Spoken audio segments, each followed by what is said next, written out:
அனைவருக்கும் வணக்கம். சுக்கிரன் ராகு சேர்க்கை பற்றின பதிவு தான் இது. சுக்கிரனும் ராகுவும் ஒரு ஜாதகத்தில் இணைந்திருந்தால் எத்தகைய பலன்களை தருகிறார், அதனால் வரக்கூடிய பாதிப்புகள் என்ன, பரிகாரம் என்ன, இதுதான் இந்த பதிவு. சுக்கிர பகவானும் ராகு பகவானும் இணைந்திருக்கும் போது ஆடம்பரமான வாழ்க்கையும் நல்ல பண வருமானத்தையும் அந்த ஜாதகர்களுக்கு அள்ளி கொடுக்கிறார்கள். அதாவது சுபத்துவமாக இருக்கும் பட்சத்தில் ரிஷபம், துலாம், மிதனம், கன்னி, மகரம், கும்பம், இந்த 6 ராசிக்காரர்களுக்கு சுபத்துவமாக இருக்கக்கூடிய சுக்கிர பகவான் 3 பாயுக்கள் ராகு பகவானுடன் சேர்ந்திருக்கும் போது அந்த இடத்தில் பிரபல யோகத்தை அள்ளி தருகிறார் ராகு பகவான். ஆக சுக்கராச்சாரியார் குருநாதர், ராகு பகவான் சிஷியன். ஆக இந்த இடத்தில் அந்த கிரகமானது சேர்ந்திருக்கும் போது அநேகமாக நல்ல பலன்களைத்தான் அதிகமாக தருகிறது சுபத்துவம் பெறும் பட்சத்தில். மேலும் லக்கணமும் லக்கணக்காரகனும் சுபத்துவம் பெற வேண்டும், சுபகிரக பார்வை பெற்றிருக்க வேண்டும். நான் சொன்ன 6 ராசிக்காரர்கள் தவிர மீதமுள்ள மேசம், விருச்சிகம், கடகம், சிம்மம், தனுசு, மீனம், இந்த 6 ராசிக்காரர்கள் லக்கணக்காரர்கள் இந்த சுக்கிரன் ராகு சேர்க்கையால் அதிகமாக பாதிப்படைகிறார்கள். இந்த பாதிப்படைந்தவர்களுக்கு சுபத்துவம் பெற்றிருக்காது. இவர்களுக்கு என்னவென்றால் 7ஆம் இடத்தை தொடர்பு கொள்ளும் போது சுக்கிரன் ராகு திருமணம் சம்பந்தப்பட்ட விஷயங்களில் பல பிரச்சனைகளை ஏற்படுத்துகிறது. ஆனால் வசதி வாய்ப்புகளில் சிறப்பாகத்தான் இருப்பார்கள், வருமானம் சம்பாதிக்கக்கூடிய நபர்களாகத்தான் இருப்பார்கள்.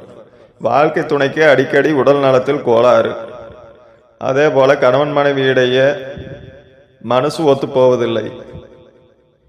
அதனால அடிக்கடி ஈகோ ப்ராப்ளம், நான் பெருசா நீ பெருசா அப்படின்ட்டு இது கோர்ட் கேஸ் வரைக்கும் கொண்டு போய் விட்டுரும்.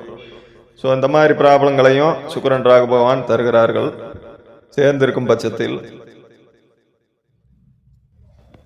சுக்கிர பகவான் கணவன் மனைவியினுடைய தாம்பத்தியத்தை பற்றி சொல்லக்கூடிய கடவுள். அதே போல ராகு பகவான் இந்த உலகத்தில் அநேக ஆசைகள் என்னென்னவோ அவற்றை எல்லாம் மக்கள் பெற வேண்டும் என்ற ஆசை உந்துதலை தூண்டக்கூடிய போகக்காரகன் ஆச்சுங்களா. இவர்கள் இணைந்திருக்கும் போது அந்த ஜாதகர்கள் கொஞ்சம் விழிப்புணர்வுடன் இருப்பது நல்லது எந்த விஷயத்திலும், சரிங்களா. இப்படி இருந்தால் ஒன்றுக்கும் மேற்பட்ட அஃபேர்ஸ் இருக்கும் அப்படின்னு நிறைய சொல்றாங்க அப்படின்னு சில ஜாதகர்கள் பயந்துக்கிறாங்க. அப்படி பயப்பட வேண்டிய அவசியம் இல்லை, சரிங்களா. சுக்கிரன் ராகு பகவான் இணைந்திருக்கும் போது அஃபேர்ஸ் அதிகமாக கிடைக்க சான்ஸ் இல்லை. லவ் ஃபெயிலியர்ஸ், ஒன்றுக்கு மேற்பட்ட காதல்கள் ஏற்பட வாய்ப்புகள் அதிகம். அதே போல் என்ன அப்படின்னா மனசு ஒத்து போகாமல் டிவோர்ஸ் அப்படிங்கிற ஒரு பிரச்சனைகள் வரக்கான சான்ஸுகள் அதிகம். இந்த மாதிரி ஒரு இதுதான் இருக்குமா வழியா அஃபேர்ஸ் அதிகமாக இருக்கும் அப்படிங்கிறது இல்லை, சரிங்களா. ஒழுக்கமாக வாழக்கூடியவர்கள் பலர் உண்டு, கணவன் மனைவி என்று பிரியாமல் நிரந்தரமாக. ஆக என்ன அப்படின்னா எளிமையான பரிகாரம் இதற்கு வெள்ளிக்கிழமை தினத்தில் சுக்கராச்சாரியாரை நவகிரகத்துக்கு சென்று வழிபாடு செய்வதும், அதே போல செவ்வாய்க்கிழமை நாளில் ராகுனுடைய அதிதேவதையாக இருக்கக்கூடிய துர்க்கை அம்பாளை ராகுகால பூஜையில் கலந்து கொண்டு 4 எலும்புச்சம்பள தீபம் ஏற்றி வரும் பட்சத்தில் பாதிப்புகள் ஏற்படுவதில்லை. மிகவும் நன்றாக வசதியாக ஒற்றுமையுடன் வாழ்கிறார்கள்.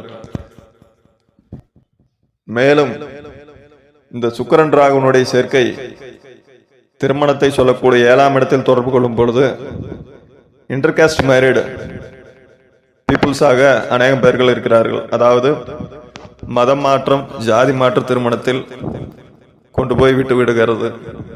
அத்தகைய திருமணம் செய்து வாழ்பவர்களும் அநேகர் உண்டு.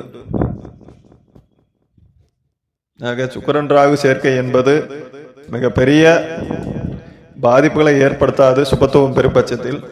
சுபத்துவம் இல்லாத நிலையில் இருக்கும் பட்சத்தில், சுபகிரக பார்வையும் இல்லாத பட்சத்தில் 11வது வீட்டு கிரகமோ 8வது வீட்டு உடன் தொடர்பு பெறும்போது சிலருக்கு அஃபேர்ஸ் ஏற்படுறதுக்கான சான்சஸ் அதிகம். ஸோ அந்த மாதிரி இல்லாத ஜாதகர்கள் சுக்கிரன் ராகு சேர்க்கை பெற்றிருக்கும் போது நலமுடன் வளமுடன் வாழ்ந்து கொண்டுதான் இருக்கிறார்கள். ஆக ஜாதகத்தை ஜாதகக்காரர்களிடம், ஜோதிடரிடம் காட்டி தெரிந்து கொண்டு அதற்கான பரிகாரத்தை செய்து நலமுடன் வளமுடன் வாழுங்கள். நன்றி.